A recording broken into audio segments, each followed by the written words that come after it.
said that she had a good day today. Did you have a good day today too? Yeah, the weather maybe a little gloomy, but Yeah. other than that, it went really well. Yeah, I know we need the rain though. Yes, we do. Okay, so what I've been doing for Rachel during our coaching activities is providing an agenda. Okay. So I've got one for you too.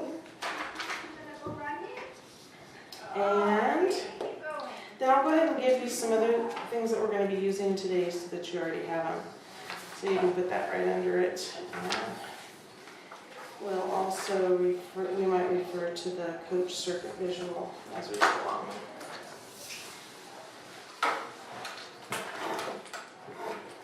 All right. Well, thank you for joining us for the peer-to-peer activity. So this first part of the peer-to-peer activity is the briefing. And that's all we'll be doing today, unless you decide you want to do the activity right after the brief. I wasn't sure what you had decided on that. Okay, I'm just going to see Okay. where time flows. Okay, sounds good.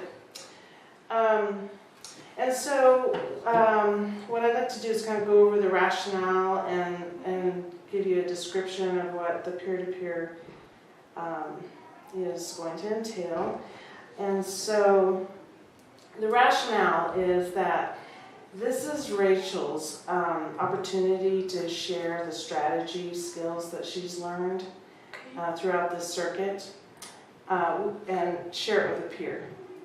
And so this will help to support her confidence and her competence in the strategy and the skills involved, as well as engaging somebody else in skill building with fidelity as a goal, of course. And so she chose you, and I'm glad that you were able to participate in one of our other activities too, so you have a little bit of a taste of what we've been doing. And so with the coach circuit visual, Rachel and I, for one circuit, we did a professional development plan, and we did a coaching on topic when she chose her learning objective, and then followed by the modeling, behavior rehearsal for some practice. And then she just did her live coaching last week. And so the last activity of this circuit is peer-to-peer. And then I have 2 more circuits to go through for the certification process. So I hope that helped a little bit to kind of see where you are in the picture of the whole scheme of things here. And so I wanted to ask, the first question I wanted to ask both of you really is, how do you think the peer-to-peer activity can be important, and maybe what are some of the benefits of doing a peer-to-peer activity after what we've done so far, what Rachel and I have done so far? Well, for me, I think it's good for me to be able to share what I'm learning, because as we're going through the circuits, I kind of make mistakes and work through mistakes. So then when you're sharing it with other people, then you can share the mistakes that you've already made, so they're not repeating the same mistakes. And definitely, depending upon the thing, this is something that's kind of at a high, kind of intense level. So it's not, this particular subject isn't something that I would anticipate all of my peers being able to do now, or being ready to dive into, because there's so much other building things that need to happen. But I think that Emily is at a place where she can be able to hear what I did and be able to see how she might be able to adapt it for her own needs, to be able to start it on a smaller scale, or see if it's something that she might be interested in trying on a full-scale level. Okay. And do you have anything to add to that? I think a lot of things she said is a benefit to me too, you know, just getting to hear what she has to say and seeing what worked and what didn't will definitely give me a good starting point of where I should start. So I think. Okay. And I really feel at this point that I need to say that even doing a peer-to-peer, I feel like it's my responsibility to share what I'm learning, and I can see how if you have employees who are being trained and coached in a particular area and they're able to share that with coworkers and support coworkers, then everybody can be building each other up. But I also think it's really important to state that I don't think that it should be a mandatory thing. So I don't feel like this is a mandatory thing because I'm sharing that I did this and this is how I did it, that you have to do it now. Because I think that would have to be a upper coming down thing. This is something I want all staff to do, but to be able to share something that, because this was something I picked out as something I was very interested in, and to be able to share that with other people and say, you know, if you're really interested, Right. this is what I did, and so if you're interested, I'm a great resource and I can help you out with that. So I just wanted to reiterate that because I don't want you to feel a pressure, especially starting off, that this is something I have to do, that you're going to have to do now or something. But I see it more as a sharing my experience, and if you have some interest in this, then I would love to help you get going. And if not, then you've got some good background knowledge and stuff, so if it's something that interests you later, or something that ends up being requirements later, you know, depending upon topics, that you have that background base and knowledge. Yeah, and kind of know who to go from. Because it is a circuit and very intentional. There's just so many skills out there. There's just hundreds of thousands of skills. This is just one, and strategies. This is just one strategy Rachel chose to work on for getting to know her parents and getting to know her children, the parents' children through them, and helping them to advocate for their own children. So that's just one thing, and there's just so many in the grand scheme of And things. lots of ways you can do that. Right, It's and just so one way. it's not something that you would necessarily be peer-to-peer coached in, but this is giving you an idea of how that would work if you would like it, or you do need that coaching. And it's kind of like, well, we call it the power of peers, because you're both equals in the process, and there's no one that is power over the other one.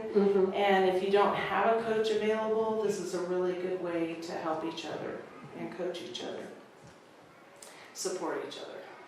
Okay. So real quickly again, so as the description for, thank you. Okay. Thank you. Sure. So, like I said, like I was pointing out on the visual here, it's just basically me, the coachee, so I'm the coach, she's the coachee, and the peer getting together outside the setting so that we're not interrupted, we don't have children in and out, and we have time to plan. And then the coachee and the peer plan the peer-to-peer activity. Using the template that I gave you, so that's the template we'll be using, and then you two get to plan the activity together without me, or no, I'm sorry, with my support. I will be here to support you in planning your activity that you choose. You get to choose the activity, by the way, so it's not something that's just going to be told this is what you're going to be doing. And then you'll get to do the activity, and I won't need to be here. And then we'll debrief it and to see how everything went, and to see if there need to be any changes and so forth, and how you might want to implement it in the future. So now we'll discuss strengths and needs of the coachee and peer in relationship to the strategy skills and the circuit learning objective. So in the beginning, Rachel had her professional development plan. She had a teapot done in the classroom, and so based on that information, based on the other piece that you did, And then Inventory. balanced learning style. which Oh, we the did inventory practices. Inventory of Yeah, practices, and then we'll talk about analytics here in just a second. Based on all those, then Rachel comes up with a measurable objective to be her strategy that she wants to use, and that was the interview with the parent. And then breaks it down into all the skills, the step-by-step skills for that. And so Rachel, I want to ask you first, what did you feel that were some of your strengths in that process? In the process of learning how to This whole circuit process so far. I think that part of my strengths is that I had a really good background in Pyramid Plus already. And so I knew a lot of strategies already and had been doing some strategies on a couple different levels already. So I kind of had a taste of all the different levels. Mm-hmm. So there was that. And then I think I had a lot of people available to really help make it easy. Having Emily here and Leticia here to be able to practice with and to help with that whole process. And having you coming in and working through all that was all very supportive. And having that support was really wonderful. Even the support of administration, Right. helping out with some of those kinds of things, creating some time frame and saying, if I put in a lot of hours, you want to go home early Friday, some of those kinds of things. Right. And I wanted to mention a few too, because just from the beginning, when she was working on the professional development plan, she expressed that there's times that she feels not quite as comfortable with all parents. And sometimes she feels like, as she put it, a wallflower around parents. And she wanted this to be her first circuit practice-based learning objectives so that she could design an interview process with the parents, and a really good interview that was based off of Pyramid Plus resources. Mm-hmm. So, and it was really important for her to, she wanted parents to feel empowered, to feel like they can advocate for their children, and to tell the teacher what it is, what was so important about their child, and what they wanted a teacher to know about their child, and how they wanted how they envisioned their child in the future. And as we worked through the circuit, she reported feeling more comfortable working with her parents as time went by and as we went through the circuit. And she recognized that her comfort level through the modeling and the behavior rehearsal and the live coaching with her coach, her peer teachers, and including the one peer teacher who's also her parent, she recognized her comfort level in all of that. And she was able to adjust her strategies and who she was going to choose for each of the different pieces based on that. And then when she got to the behavior rehearsal, she met all but one skill in the whole skill set rubric. And so then by the time she got to live coaching, then she nailed it. She had all of the skills down. And then I wanted to go back to how we decided how to communicate with each other too in the beginning. We did this thing called Analytics, and I actually brought a copy of it just so you could see it, and if you're interested in looking it over more later. But we did this process where we could answer questions, and it helped us figure out what our learning styles were. And so there's visual, logical, verbal, physical, oral, solitary, and social.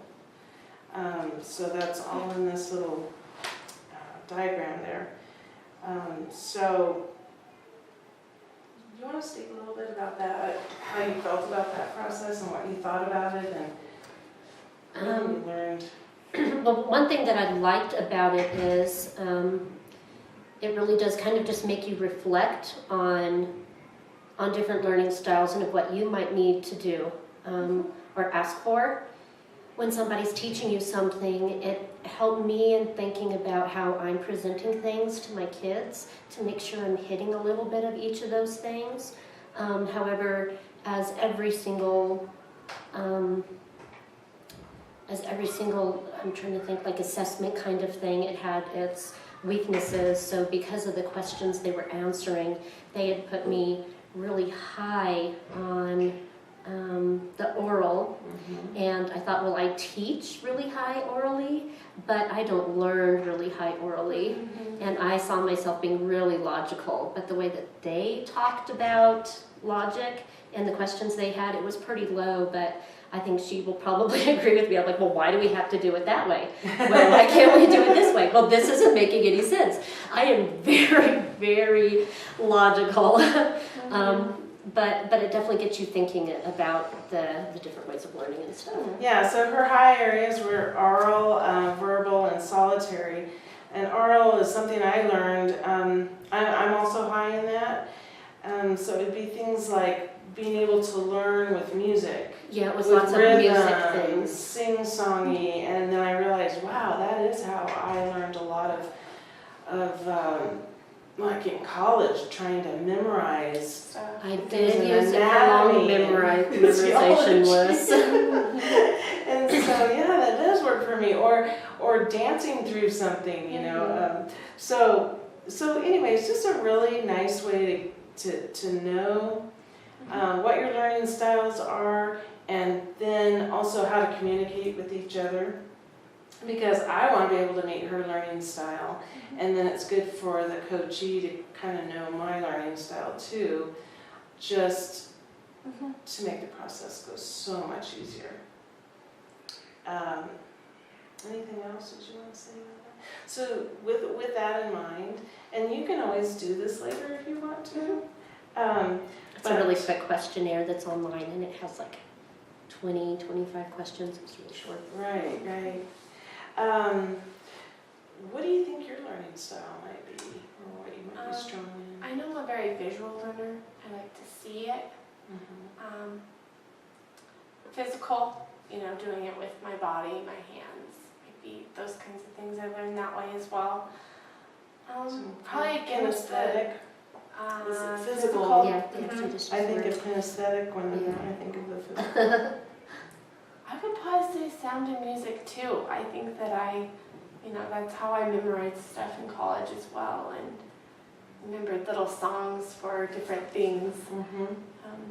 And then the other subcategories they have are solitary or social, so you're either like one of those. Do you like learning by yourself more, or do you like learning in a group more? I kind of feel more social, but I don't know. You might be really don't know. I borderline. might be borderline. It depends on the It activity. depends on what I'm doing, I think. So, And I'm not sure on that one. I probably have to take the test and be like, oh yeah, I'm totally that. Yeah, and sometimes you find out you're something you're not, Yeah. or you think you're this and you're not that. And even though Rachel expressed that she really feels like logical is one of her learning styles, and I tried to key in on that too, times when I felt like, okay, maybe this is a logical way to do this or present this, or so excuse me. So then, okay, so we were just talking about strengths, and we're still on Rachel. So what, based on the objective and the strategy and the skills that we worked on in this circuit, what did you feel like some of your needs were? As I was working through all of it, what were my needs? For this particular strategy. Okay, let me think back. This particular strategy, breaking down things into steps, was very difficult for me, mostly because I was very stubborn about it. And it was hard to get around that kind of thinking because I am not a read the directions person. I may jump in and start trying to put it together, and if something's not working and not fitting right, then I'll go back to the directions. So like writing directions was really hard for me. So I can relate to that because I feel that way too, just through the certification process. Yeah, My and so just to jump in if you're having problems, then go back and get the extra support. I think that, I didn't see the modeling as being a need for me, but once you did it, I saw so many things that I wouldn't have seen. Okay. So that was really, I think I really found that to be the most insightful, being able to watch someone else do it and say, oh, this isn't making sense where I have this order, that question doesn't seem to be working really well. Being on the outside and being able to kind of view it analytically from the outside, really, I think was probably the most helpful thing in that whole circuit. And I was surprised by that.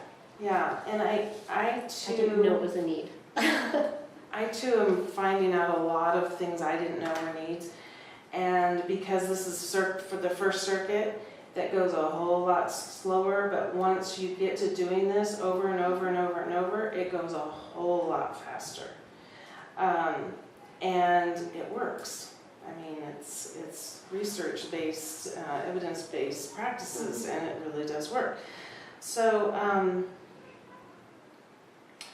not to get off the subject, but did you have any other needs that you thought of that came up along the way? I guess not in the way that we did it, but if I were to do it like across the board, then I see my need being in the problem solving of when it's really going to happen, kind of the logistics of that. I would have to solve the problem of translation and how to really make that work. So those would be two big needs that I would need support with as I roll out and as I expand it bigger and bigger to more people. Those were things that I realized would be needs. Yeah, and those would be the future needs. And so Yeah. what I'm thinking about now is like some of the other needs that I noticed during the circuit was her need for solitary time.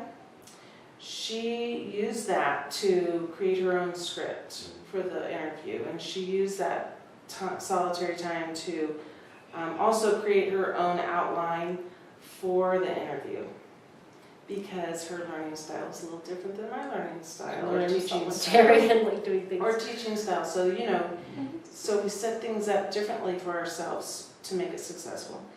And again, she was very carefully choosing who was going to be involved with modeling, behavior rehearsal, live coaching, to be sensitive to not only her comfort level, but everybody else's comfort level. So that was a need. And she also liked feedback from her coach without interrupting.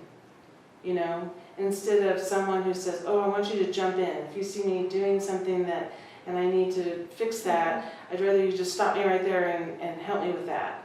Which is fine, for some people that could be fine, but she really wanted to go through the practice process uninterrupted, like I'm a fly on the wall. So, and that seemed to work out, didn't it? Yeah, and then after the fact, say, okay, so in this instant, maybe we could have tried this, or... And so for the peer-to-peer, since now you're going to get to do an activity, what do you think your strengths are for this particular strategy of the interview? I'm ready to learn. I'm excited about trying different things, and I'm willing to try them.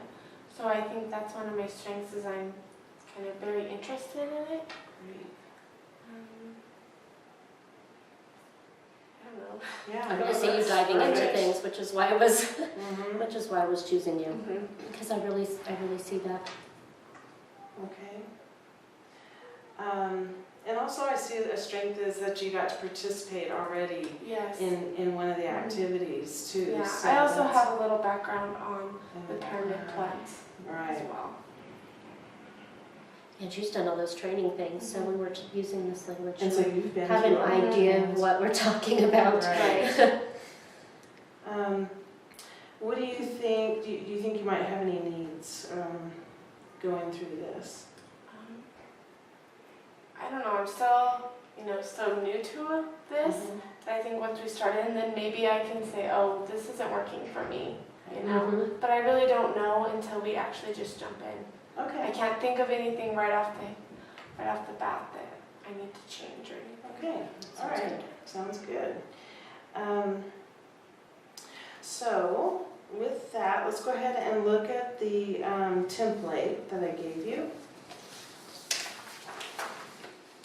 I think I'm gonna look off of yours. I know I made myself a copy, I'm just not sure where I put it. So with this template here, you both would get to plan together an activity. Oh, here we go. And so it's just real important that you keep in mind that you're gonna have a learning objective that's measurable, and action steps to go with it, and a timeline. And this can be done today, or it can be done on another day. So just so you know, that's up to you too.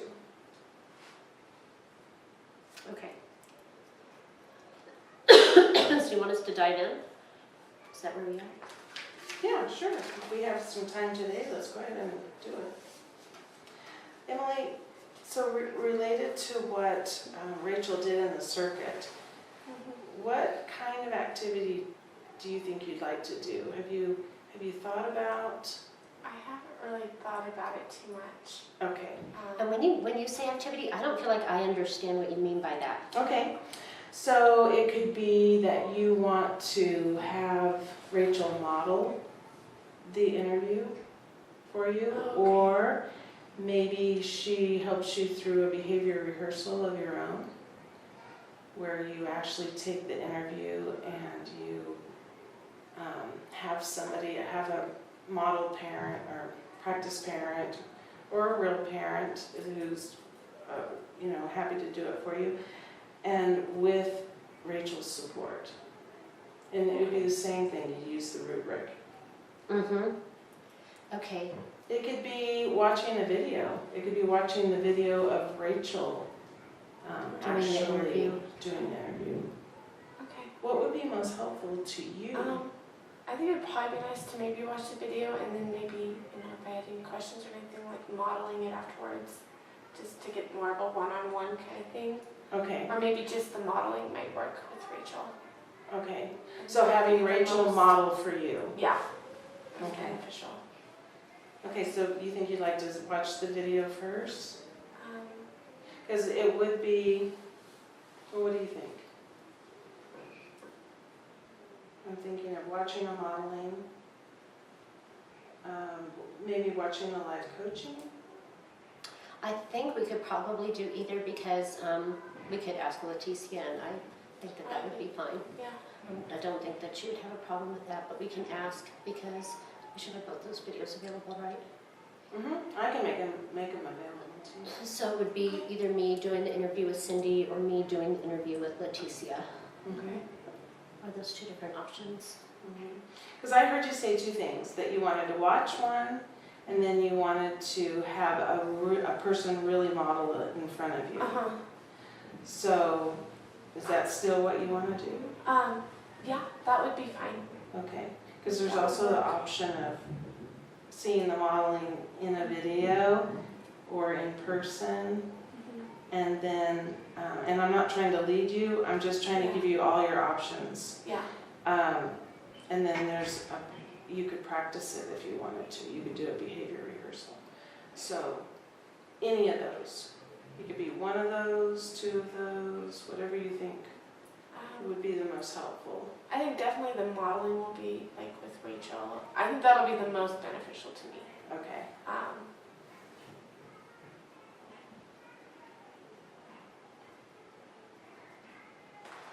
Okay, is that one for you too? Mm-hmm. Okay. Yeah.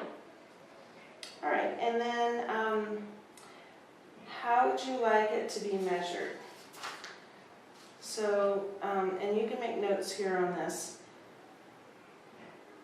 So we're gonna go ahead and start planning the date, the setting, where you're gonna do this. The age group is not applicable. It's gonna, because it's gonna be Adult. It's gonna be a parent. I'm already preschool, so I was like, well, the parents of preschoolers. Parent. We both did the same thing. See, that's where I jump in. It already jumped off that diving board.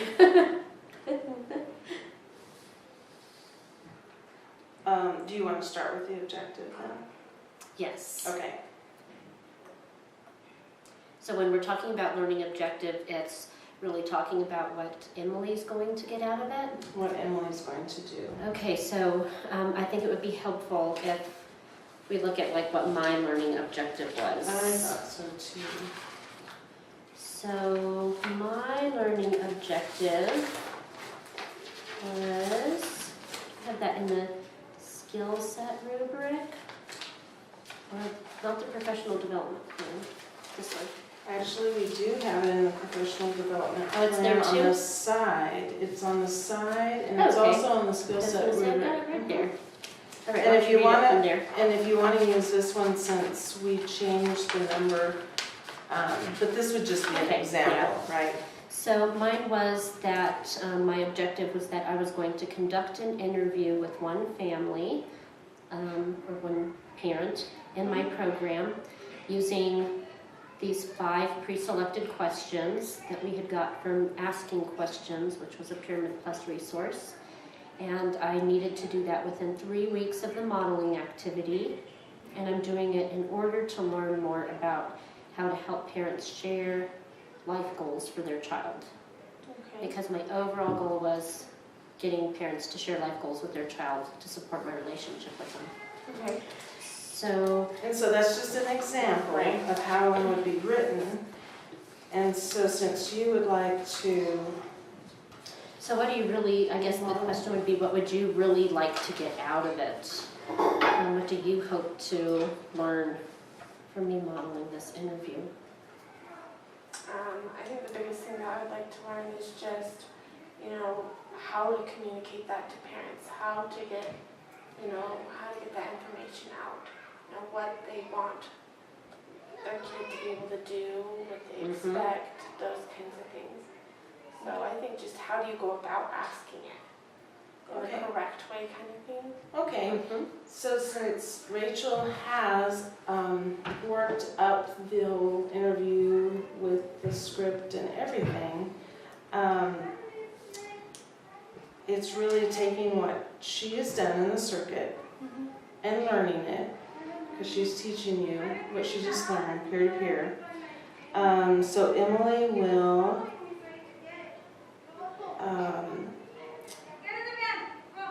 say participate. There's going to be, we can wordsmith this. Participate in a modeling of the strategy. We'll call it the interview. Isn't that what we called it in the other thing?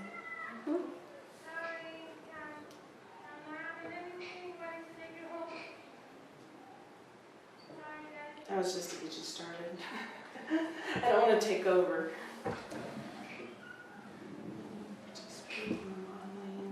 Well, I think this is weird because I feel like it should be my objective and not Emily's, so that's why I don't know where to start. I feel like Rachel will model the parent interview for Emily in order to, because I'm having a hard time putting it from an Emily goal, because it feels like it's my job and not her job. Okay. So since this is something that the peer wants to learn. It's the peer's goal. You know, it's the peer, what objective for the peer to learn what you did in the circuit. And it could be any piece of it. And it sounded like she wanted to participate in the modeling piece. Observe view modeling. So maybe Emily will observe Rachel modeling. I like observe better. Okay. Yeah. She always comes up with the better language. I love that. Okay. We'll observe Rachel modeling Rachel modeling. the parent interview strategy. Okay. And then do we need to do like what are our, do we have like our little thing that says all the different, how many times? There we go. There's our measurable. How many times do you want to do this? Twice, at least 2 times. Okay. Okay. I think that's probably. Modeling the parent interview strategy 2 times.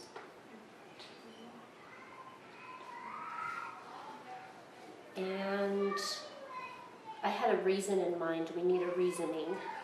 For mine it was in order to And a timeline. learn more about.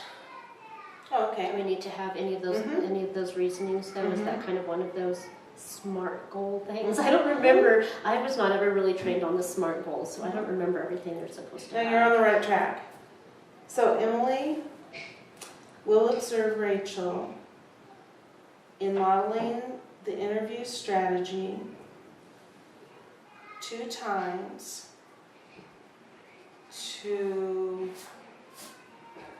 When you're saying what you want to do is to learn how to, or to see an example of, because that's what I'm really sharing you, to see and